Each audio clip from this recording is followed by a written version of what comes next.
team to help do the science, because the main reason that you're on a rover is to do science. That's why we're going back to the moon, to do science, to do lunar field geology specifically. And so this rover is very important. Like I mentioned earlier, it can help carry scientific instruments, get the crew further from the lander, then they can walk, and also be able to bring back the rock and core samples that we're going to collect.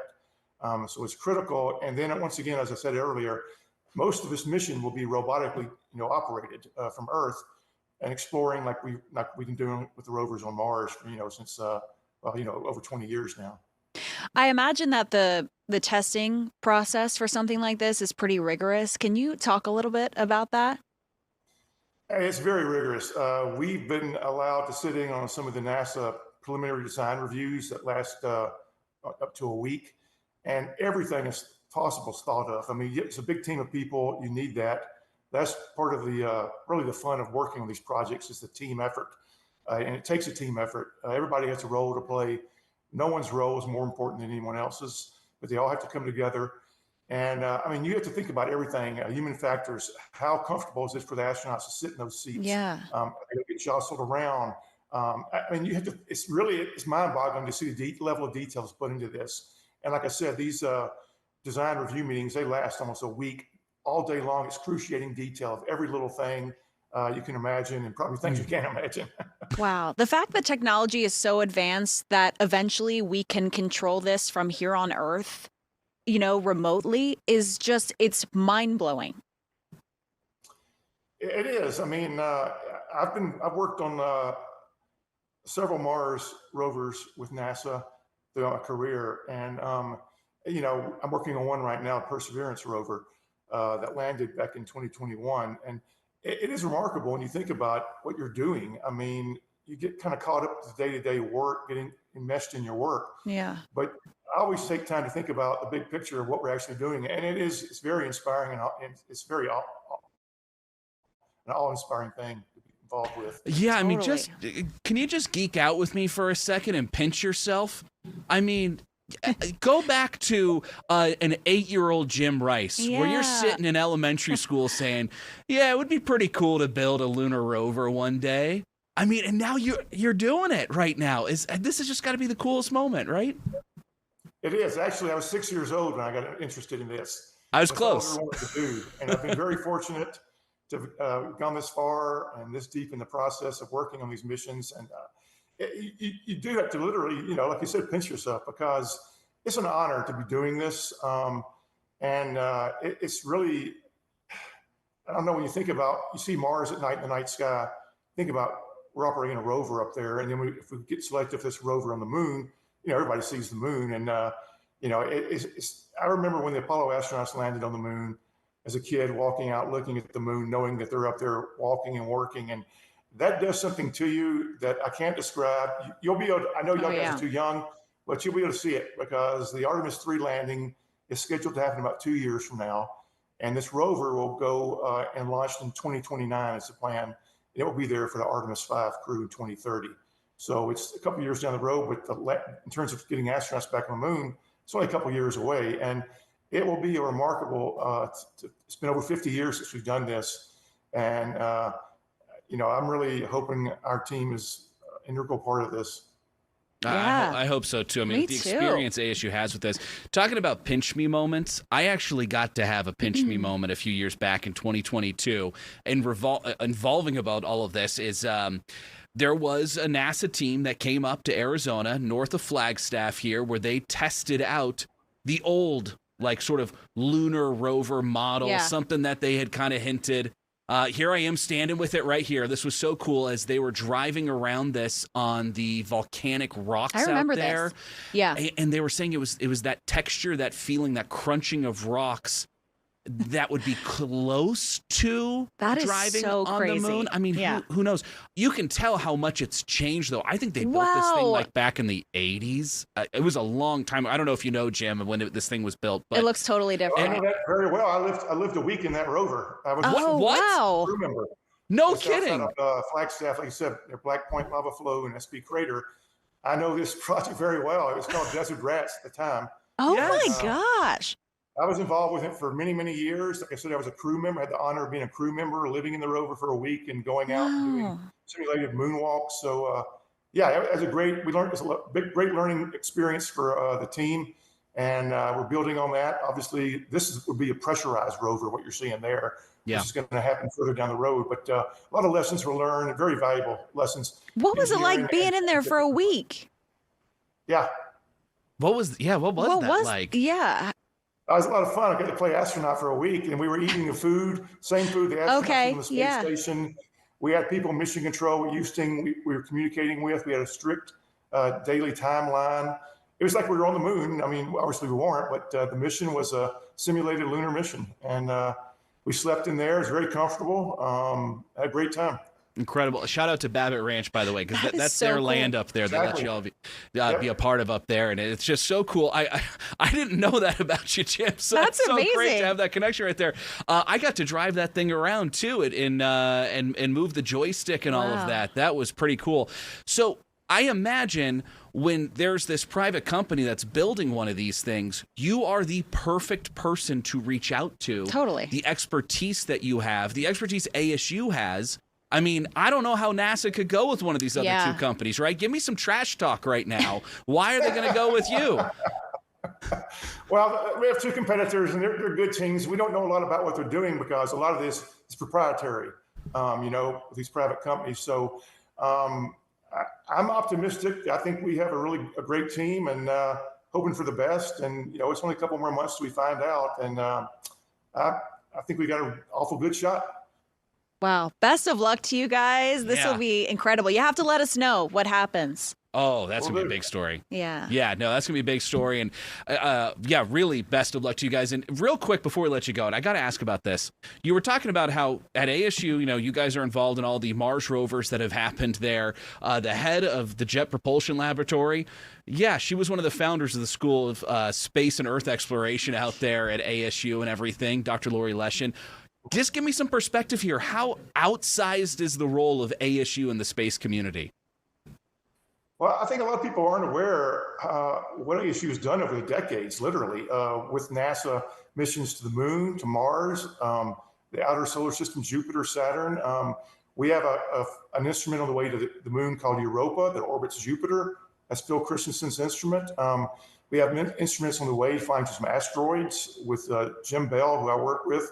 And Phil, so we have a rich heritage, and we can stand our reputation up against anybody in the world. And it's a great opportunity for when students come to school here now. I got my PhD at ASU, but the programs weren't quite there yet, like we have now, all the missions flying. And to be a grad student now, even an undergrad, and have these opportunities there to actually operate cameras on another planetary surface. It's a great experience. Seriously, Amazing. as a student, that's incredible. Jim Rice, thank you so much for joining us. Thank you. Really do appreciate it. Good luck with the project. Yeah.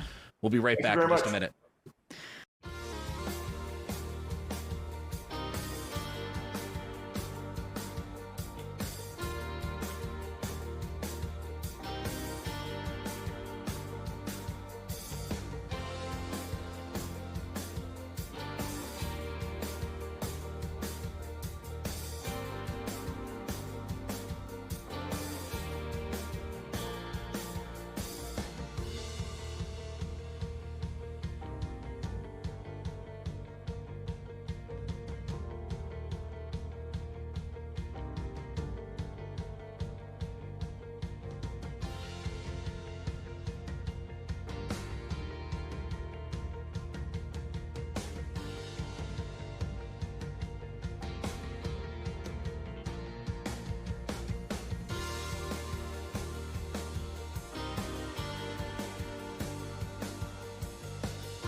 Welcome back in. That was the coolest conversation. Great segment. Yeah. Jim Rice, such a smart guy right there. Yeah. And to know, I mean, NASA has to go with their project. Yeah. And all of his dreams are coming true, which is so cool to see too. Yes. Like this is something he thought about as a kid and now it's just happening. 6 years old. Yeah. He's like, yeah, I'd love to be a part of that. And then he got to sleep in the rover for a week. I know, with and other which we did astronauts. not know. Found that out live. I mean, Yeah. that's so cool. That's so cool. I mean, and to see how many years it takes to design the thing they're designing. Yeah. I mean, that was back in 2022. They were like, okay, here's what works, here doesn't work. Let's build this thing. It makes now. you wonder what the other ones, because there's 3, right, that they're thinking about. I wonder what the other ones look like, how they're different. Yeah. You know? I love how sort of public they've been about these 3 different designs, because these companies have put a lot of money to try to land this contract. And when you get to that finish line and you don't land it, you've just wasted a lot of money as a company, a lot of resources. So hopefully that's not that ASU project. No. It's not going to be. Colorado team. Yeah, absolutely not. All right, let's move into our next interview here. We've got Fox 10 reporter Kenzie Beach. Yes. She's at the base of Echo Canyon Trail right now, joining us over Zoom as she's getting ready for her news reports on our newscast later on. Sort of just a bizarre, heartbreaking story yesterday, Kenzie. What do we know now after they found this body on the trail yesterday? Yeah, so the body was found yesterday afternoon, but the rescue didn't happen until this morning, until daylight. I was able to speak with close friends, a colleague of 63-year-old Harold Schindler, who tell me that he is the man who was the hiker that was found here near Echo Canyon Trailhead.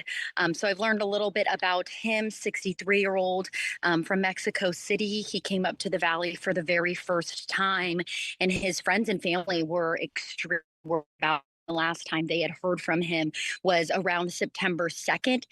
He works for a German-based company, was working in Mexico City, but this was his first time coming to Arizona. So I was able to speak with his colleague this afternoon. But in terms of this rescue, a very extensive technical rescue, because where the hiker's body was found was so remote.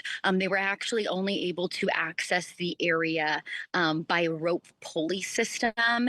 And they had been looking for this hiker, both park rangers and the Phoenix Fire Department, but they were able to work together and actually use the Phoenix Fire Department drones with the help of park rangers to find the hiker's body. So the body was, I mean, so remote off the trail that they had to use a drone. Yeah, Kenzie, we were just looking at the aerials of that recovery mission, and wow, I mean, that was definitely off the trail. Not something you would see if you're going up Echo Canyon on your normal hike. But how long had this, because this guy had been missing, right? So didn't they find his vehicle in the parking lot as well? Yeah, it was a rental car. So that was in the parking lot here as well. So it's really sad because his family was really worried about him. This was his first time to the valley. And like you mentioned, that video so remote that, I mean, this part of the mountain here behind me, they had to use rope systems to get down and access him. And then he was helicoptered out of here by the Phoenix Police Department helicopter. I'm certain this is not something we know at this point, but I believe there was a missing poster posted near the trailhead there for him that that everyone sort of noticed last night as this search began, or not the search began, but the recovery operation here began. Was there an indication that he was at this trail? Was he contacting family saying, hey, I'm going to go on this hike here at Echo Canyon? I assume that's just one of those things we'll have to figure out later as they continue this investigation. Yeah, that's a great question. The man I was able to speak with has known Harold for years, and the family is just now finding out about this. So they're very devastated. But the man I was able to speak to, who is the vice president of sales for the company, did tell me that this news has brought in closure to the family because they just had so many questions that were unanswered as to where he was. But yeah, that's that's how we kind of got that lead, which was by these missing persons posters that were posted here around the trailhead. And then, and to your point, he was found so remotely off the trail. It's not just, like down here in this ravine that you can see. I mean, it had gone on for so long, and people are always out here. So I'm sure it was an area that was not only accessible, but easy to see just for hikers that were up here. Kenzie, while you're out there, is there another rescue happening today at Echo Canyon? Same trail? So it's been a very busy day for these crews. We were actually just in the parking lot. I was writing my story, making these phone calls, and all these fire trucks, ambulances all arrived. And yeah, there was a rescue. I mean, they're gone now, but they left maybe just 10. Looks like we lost Kenzie there. Might have cut out on her Zoom interview. But yeah, I mean, that just shows you the situation that they're dealing with is that there's another rescue going on while this is all happening. Well, we hear about it all the time, too, being here in the newsroom, especially with the heat over the summer. People don't realize how quickly you can become overheated and people run out of water. And it's a grueling trail. Have you ever climbed Camelback? I have not. No. It's tough. I can only imagine. I haven't made it to the top. It's hard. Really? Yes. I mean, and then you try to do it on 100+ degree day. Exactly. I think, not speaking about any of the specific cases of this today video, or whatnot. by the way, this is a rescue. This is of the rescue today. Yes, right. the person being rescued, not the person who the recovery. lost their life. The recovery. Yeah. But I think Arizonans, once we're past the 115s and we get to 102s, we kind of relax a little bit. Yeah. And we start acting like it's 80. Yes, and it's not. I mean, no, it's still hot. Hot is hot. Yes. 100 degrees is still hot. I mean, yes, it's more manageable and you can maybe be outside a little bit longer during the day, but climbing a mountain is still, it's tough. It's tough. That is a hard hike. And you don't realize you're in trouble until you are really in trouble. Right. And if you're a mile away from safety or rescue there, I mean, it can really spiral out of control pretty quickly. So appreciate Kenzie's reporting there with us. She'll be on the news at 4 and 5, by the way, too, on Fox 10. Yeah, so we thank her for just talking to us. She's busy getting all those important stories together for our newscast, for our viewers, everything that's online, too, all of those web updates that come throughout the day. That's thanks to Kenzie being there at the scene and putting that all together. So appreciate her joining there for that. Another story that we've got that we're covering today, this is an interesting one. Maricopa County Environmental Services, they have started sort of going after all of the meat. Yes. The food vendors. The street vendors. So this is like the rotisserie meat that you're seeing on the street that, I mean, for me, like being from the East Coast, right? When you see a street vendor, you get excited. You're like, I need that. Give me those tacos. Like that is how you think about it. But if you're unpermitted, maybe you're not storing the meat properly. So people were getting sick. That was the issue. And there were complaints made. And let's see, I have the details on like how many complaints were made. I have to find 111 complaints between May and July. That's right. So they had to go out there and find where this was coming from. And they confiscated about 7,000 pounds of meat. Wow. I mean, that's a massive number. It shows you first how many street vendors are just sort of out and about within Maricopa County right there. Right. And then how many of them are unpermitted. Because that's kind of been their big pushback from the county is saying, street vendors are fine. They got to get a permit, though. They got to follow the rules. They got to know what's going on. Yeah, because they're held to a certain standard. When you have a permit, there are certain things you have to do to make sure that this doesn't happen, that people are not getting sick from the food that they eat. And if you have a foodborne illness, I mean, that can be serious. I don't know if have you ever had food poisoning? We're getting into it. I mean, I'm just saying it. I mean, it can be serious if you are already somebody who is compromised in some way, right? But for a healthy individual, food poisoning is the worst. It is awful. It is an awful experience. So that's your answer to your question. Absolutely, I've had food poisoning. Yeah. I want to ask you, though, about your street vendor choice, though, of tacos. What kind of tacos do you get? I mean, well, I would choose carne asada. Yeah. Right? They're so good. I always loved, when I'd go to a Red Sox game, there'd always be a street vendor out there with like the sausages and the peppers and the onions out there. Yes. I got to be honest, I have no clue if that guy was permitted. But Right? I stopped at that guy's stand Yes. every single game I went to Right. because that was the best meal you were ever going to get. The flavor was out of control. I mean, in my eyes, when I see the street vendor, I'm like, I'd choose that over the brick and mortar store because they probably have the good stuff. Like, that's just the assumption. So you just heard that here first, folks. Christina Carilla, anti-small business. No, that's not what I said, Steve. Jeez, no permit, no problem. Yeah. No, but I mean, street vendors are great. There's a place for them. The food is often incredible. It's usually really good. There's some really good chefs out there that just have a little setup in front of them that can do something. I think permits are important at this point in society, though. Nobody wants to get foodborne illnesses. You just gotta store the meat properly. There are certain things you gotta do. Yeah. Speaking of doing things properly, real quick, I want to talk about the story I did yesterday. Yes. I found this really interesting because there's not been a lot of reporting on the NAD therapy. I had heard industry. about it because of like celebrities like Justin Bieber and things like that. The Kardashians. They post on TikTok about NAD all the time. It's called the Fountain of Youth. You can get rid of your wrinkles, makes you feel energized. So I was like, what is this thing? It's going to be $1 billion industry by 2030. You Google NAD Phoenix, you're going to get like 1,000 different places you can go to do this. Yeah. So I wanted to sort of figure out what this whole thing is. So I talked with a doctor about it, and he basically said, you want to do it as long as you don't have, if you're not pregnant and you don't have cancer, he's not stopping anyone. The reasoning behind the cancer thing, is it because it can do something to your hormones or what? It's about what NAD is. So NAD is in all of us. It's in every single cell, and it diminishes over time. So the therapy component of this is trying to pump more NAD into you. And people that are proponents of it say that's how you get more youthful and it makes you feel better. Yeah. Doctors say, I'm not so sure their exercise diet might be better. So you got to figure it out for yourself.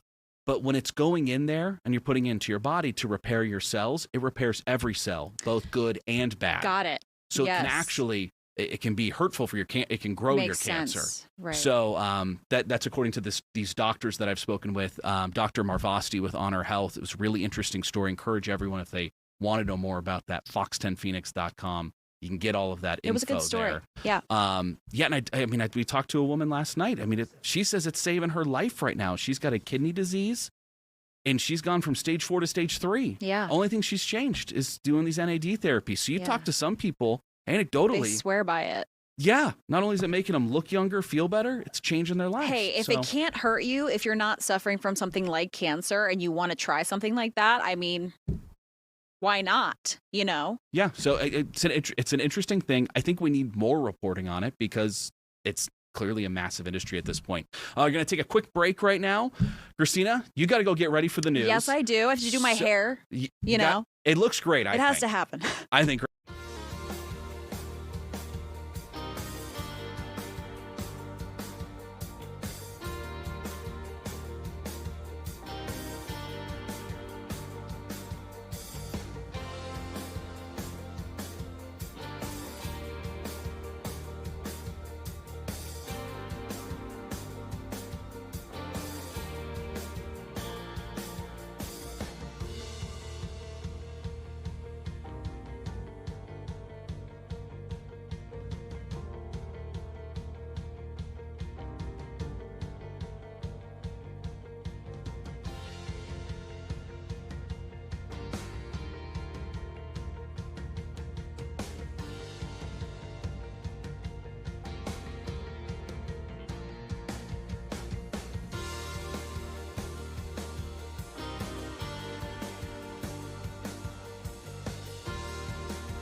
Welcome back into Fox 10 Talks. My co-anchor, Christina, she has left us here. That's because she values you so much. She needs to go and get ready for the 4 o'clock news. And then there's the 5 o'clock news. We have the 6 o'clock news. There's the 7 o'clock news as well. And then there's also the 9 o'clock news. And then there's the 10 o'clock news. So there's a lot of news to tell. And she's busy. She's got things to do. So we appreciate her being a part of the show today. What an interesting show, being able to talk science and so many other fun things. I mean, we're going to the moon, everyone. We're going back to the moon. So cool. So let's go ahead and let's just cut this real quick. I want to cut this. I'm going to take the headphones off. And let's get a little more in. We don't need to be in the stodgy studio like that. Turns out it was all just a green screen all along. Ha ha. Did we trick you? I doubt that very much. We have, if you notice a little bump there into the wall, that's because we've got a BK here behind the cell phone. He's telling me right now he's doing this. He's saying, don't talk about me. This is the first time BK has done the camera on this little walk and talk, though, and he doesn't realize that a big part of this walk and talk is me being able to have a conversation with the person holding the camera. I'm getting a little bit of a smirk behind the light right now, but I don't think he's too happy with me. So where we are right now is going from that big old streaming room right there where we do the Fox 10 Talks. We're going to go head over into our newsroom here. So this is the atrium. This used to be basically open to the entire city right here. This was like an old alleyway, but over time, Fox 10, we took it all over here and turned it into our building. Thank you for getting the door. And now we're going to head into our newsroom because there are so many unsung heroes of Fox 10, the people that you don't see on camera every single day that make all of this sort of happen. And so much of our viewership isn't actually the television. It's the computer screen. It's your cell phone. It's all of that. And these glorious people right here, this is our wonderful web team. And we've got Kim right now who has agreed to talk to me. And I love this, Kim, because you can actually see us on your screen because you're doing a whole bunch, right? Yes, sure are. So we're live streaming you at Fox 10 Talks right now. We're getting ready for a Trump presser. Hopefully that'll happen soon.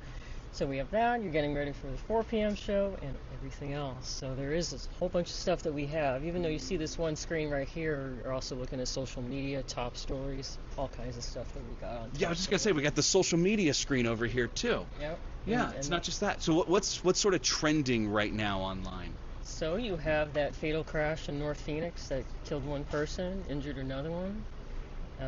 HVAC worker was electrocuted in Tempe. And a current forecast, those are some of your top stories right now. It's so interesting to see how quickly these things change, because this is about people on the website right now going through it. This is real time. So every time you see a change, that's more people looking at something or less, depending on it. Then you see like green arrow, red arrow. I noticed number 1 on the list is the live stream. Does that mean us right now? Yes. Look at that, we're number 1. And then I just gotta brag about myself. Steve Nielsen right there. I got the downward arrow on this story. We gotta get that up. Yeah, you gotta Google ASU researchers find human teeth fossils. Google that one. Let's get that right up there. This was a cool story about what was it, 2.5 million-year-old teeth, something like that. Does it surprise you sometimes what stories really connect with people? Yeah, sometimes you'll see something that you think, that's going to be a huge winner, and maybe it didn't do so well, and then you have something that just comes out of the blue, and it does really, really well. So yeah, it's an adventure every day that we have. There's something new all the time. It's not boring at all. Is it fun being part of the web team? Oh, yeah. Yeah. Definitely. You had to say yes. You're on camera. Of course. Yeah. The bosses are watching. I'm one of them, so. That's true. Yeah, good point. So it's fantastic. Yeah. Kim, thank you so much. Appreciate you chatting with us, because I think this is all the important stuff, the hard work that goes on behind the scenes and everything that people don't often see. So give a little wave, web team. Say hi. Yeah. Say hi, everyone. And then right behind them, you got all the anchors sitting over there, the producers over here, all that fun stuff going on right here as the newscast gets ready for the day, because it takes so many people to make all of that happen. All right, let's go back over here. We're going to talk with, we've got Lauren Clark over here, one of our awesome reporters. She is working on a really cool story about the law. and everything going on. Hi, Lauren. How you doing? How's it going? Good. Thanks for stopping by Joe's edit booth here. We have to talk about Joe's Edit Bay. This is Joe Tillman's Edit Bay, one of our awesome photojournalists who's obsessed with movies, and I don't even know what these things are. He's got The Last Starfighter. He's got Spam here. He's got it all. Joe is an interesting, wonderful person. What's the story you're working on today? Yeah, so it's a really interesting proposal that's trying to go through right now. And a lot of people might not know this because when you're going down the road, driving down the 60, you see a lot of attorney billboards. Yeah. And you're thinking, wow, we must have a lot of attorneys here in town. Well, we don't. We actually rank 49th out of 50 in the states for attorneys per capita. Arizona does. And the area of law where that gap is the most prominent is actually in criminal law. And this kind of makes sense when you're going through law school. It's not uncommon, unfortunately, for people to have more than $100,000 in debt or more. And so they want to try to go into those sectors of law, like corporate law, for example, that pay really, really well, where you might get that $200,000, maybe in some cases $300,000 right out of law school. Compare that to being a prosecutor or a public defender when it's far less. We're talking 50, 70 maybe in some cases. That's going to take a long time to recoup your investment on that. Absolutely, and that's especially true with rural Arizona too. They're really struggling to find those public defenders and those prosecutors in those areas. I would imagine too, it's not just the cost difference there of how much the degree costs and then how much you're getting paid. That is grueling hours with a ton of clients, right? It is. It is not an easy job by any stretch of the imagination. You know, these are folks who work really, really hard. They have really, really large caseloads. And these are people who have a calling and have a passion for it. But this proposal is trying to shorten that gap and get more people into the area of criminal law by creating essentially a 1-year law program that's just directed at criminal law. Now, proponents of this say, you know, this is necessary. This is an innovative solution. The medical profession went through something similar 50 years ago. It used to be the case in the medical profession where any type of medical situation was an MD. They've now switched to areas like, you know, nurse practitioners and others kind of providing medical services. And the proponents are just arguing, hey, this is just similar. You know, we're just trying to meet a need. And it would be limited practice. You would take that 1 year, year of coursework.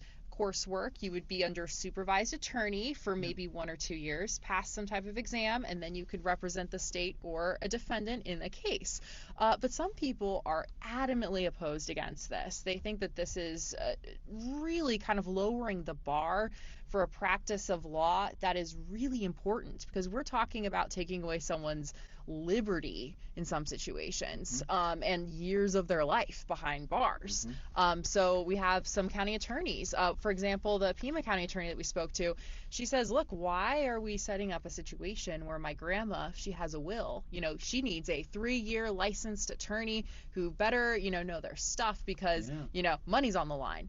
But if my cousin's charged for a crime that's facing 20 years in prison, we can have a less experienced person represent. So those are the kind of questions that are kind of being imposed here with this proposal. I think you did a great job of explaining both sides of that there, because as you did, I found my mind going, yeah, why don't they do this? And then it was like, yeah, they shouldn't do this. And I think the comparison to the medical industry is really interesting, because where would we be right now without nurse practitioners? You go to any single doctor's office in America, they would be swamped if they couldn't have nurse practitioners. They need them. So an interesting sort of comparison to this here. So where does this proposal all stand right now? Yeah, so right now they're getting feedback from it. This is the administrative director of the courts. So they're working to try to get some feedback, and depending on what they hear, if this is, you know, something that the legal community feels like they can support and get behind, they could move forward. If it's not, then they're going to have to come up and craft with a different solution. And currently they're coming up with a lot of different solutions, one of which I know pretty well. One of the problems is Arizona does not have a part-time law program within the state. So ASU is actually working on doing that. In January, they're going to start a fully online part-time program to try to help meet that gap, and also just come up with other solutions too to make sure sure that we get those criminal attorneys that we desperately need here in this state. Well, I think that's a really good point. Looking forward to that story. When are you going to be on TV? We're going to be on 4 as a little bit of a teaser, and then 5:30 with the full story. Fantastic. We'll see you then. Thank you, Lauren. Really appreciate you. That is so interesting because I find law is such a passion that doesn't always come to people at 18 when they're originally going to school. It's something that can find people later in life. One of my dear friends found law in his 30s and is now a lawyer doing it as well. So to have that part-time option so you can be working another job, I mean, that seems to be a good option there. We got Erica joining us as we enter into the studio. How you doing this morning? It's 3 o'clock. I'd jump over to you. Yeah. What's going on in the weather world right now? You know, we're transitioning from a monsoon pattern to more of a fall-like pattern for the next week or so.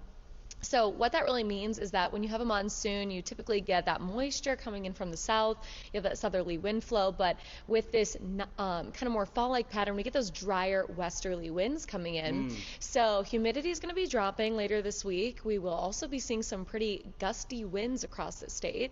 Even today, we're already seeing 35 mile per hour wind gusts up north and about 18 mile per hour to 22 mile per hour winds here in the valley, and later in the week, or tomorrow I should say, and Thursday, we could be seeing gusts up to around 45 in the high country.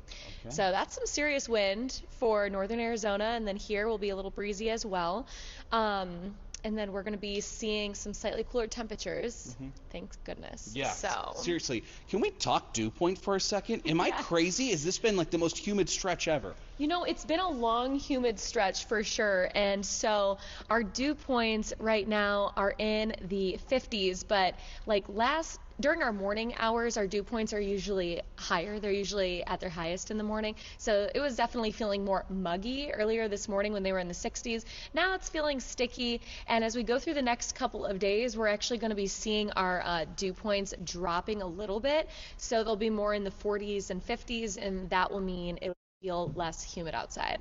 And this weekend, very dry air is going to be moving into the state because of those westerly winds I was talking about. So it's going to be feeling much more like typical Arizona. Are you the one that comes up with these words here to describe it? Well, it's kind of like a universal thing. The National Weather Service has a muggy meter that they use, and it's essentially the best way to describe it. I think it makes sense. I would have more fun with it. Like downright demoralizing at the top. You feel like you're sweating even when you're not. Like one of those